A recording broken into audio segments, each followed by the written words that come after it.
Akaka Muhu Taka ho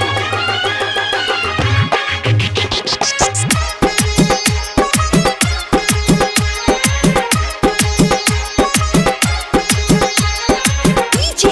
Vikas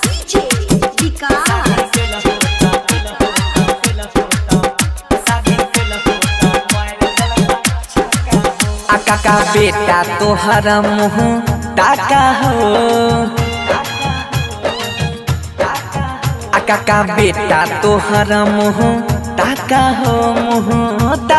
हो शादी कैल होता मार दलका छक्का हो शादी कैल होता मार दलका छक्का हो भले तुम्हारा दहो चाहे गाय देखी के मौका ललका सुतार रहले घोर चाही पाका हो शादी कैल होता मार दलका छक्का हो शादी कैल होता मार दलका छक्का हो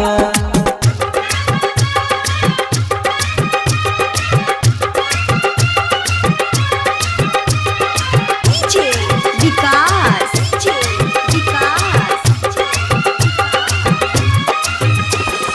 मटियागला सीतामढ़ी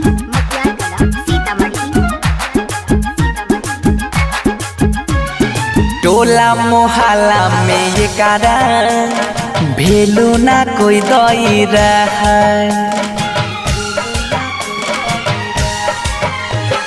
टोला मोहल्ला में ये कारण भेलू ना कोई दई रहा बूढ़ा बो जवान का में चारा गाँव समाज में कह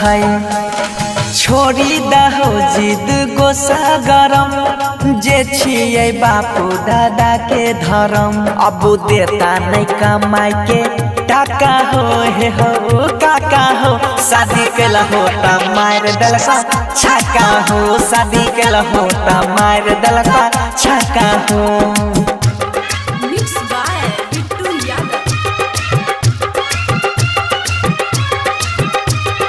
DJ Vikas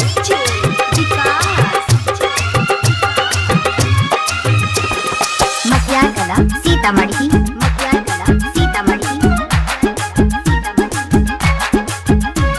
सुनर छापता हो काका भोजी खिलाबै के परता लाठी चला के भोज लेबा केना नहीं खिलाइब सुनर छापता हो काका भोज खिलाबै के परता लागै छ बड़ा खाना दानी सेवा तोरो खूब करता तिलक के साथे बुलेट डलका फा किए नहीं मारब मोछ बताऊं अब फोरे छायम की तपा